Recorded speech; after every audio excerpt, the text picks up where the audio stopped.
మాదిగలం ఎక్కడ ఓటేస్తే గట్టే గెలుపు. ఇప్పుడు చెప్తున్నా, మీరు 14 అంటారు కదా, నువ్వు 14 నువ్వు కనుక రేవంత్ రెడ్డి మా ఓట్లను కాదని గెలిస్తే నేను రాజకీయ సన్యాసం తీసుకుంటానే. నేను రాజకీయ సన్యాసం తీసుకుంటానే. నువ్వు పెద్ద పెద్ద ఉపన్యాసాలు ఇస్తున్నావు.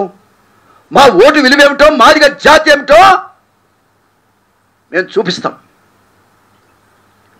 మా ఓటు ఎంత శక్తివంతమైందో మేము చూపిస్తాం. మాతో పాటు బడుగు బలహీన వర్గాలైనటువంటి బీసీ కులాలను కూడా నేను విజ్ఞప్తి చేస్తా ఉన్నా, పౌరుషం ఉండాలి మనకి. ఎందుకు గమనంలోకి లేదు సీటు పార్లమెంటుకు పోవటానికి? ఎందుకు పద్మశాయిలకు లేదు?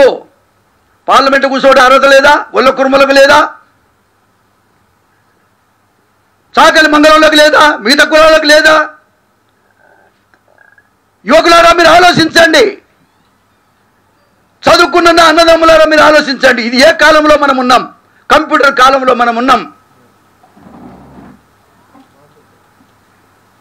ఇదేం న్యాయం?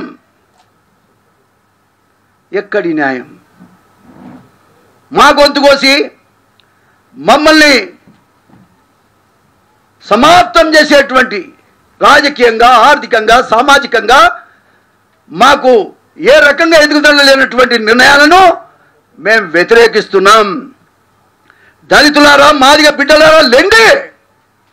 నీ హక్కు, నీ ఓటు విలువ ఏమిటో చూపించు.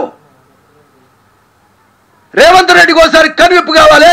ఇక ముందు ఎవడు కూడా మన తెరువు రాకుండా, ఇంకొకసారి జాతికి అన్యాయం జరగకుండా అడ్డా తిరిగి మీరు మాట్లాడండి. పార్లమెంట్ ఎన్నికల్లో రేవంత్ రెడ్డి గారి నిర్ణయాన్ని నిలదీయమని నేను విజ్ఞప్తి చేస్తున్నా.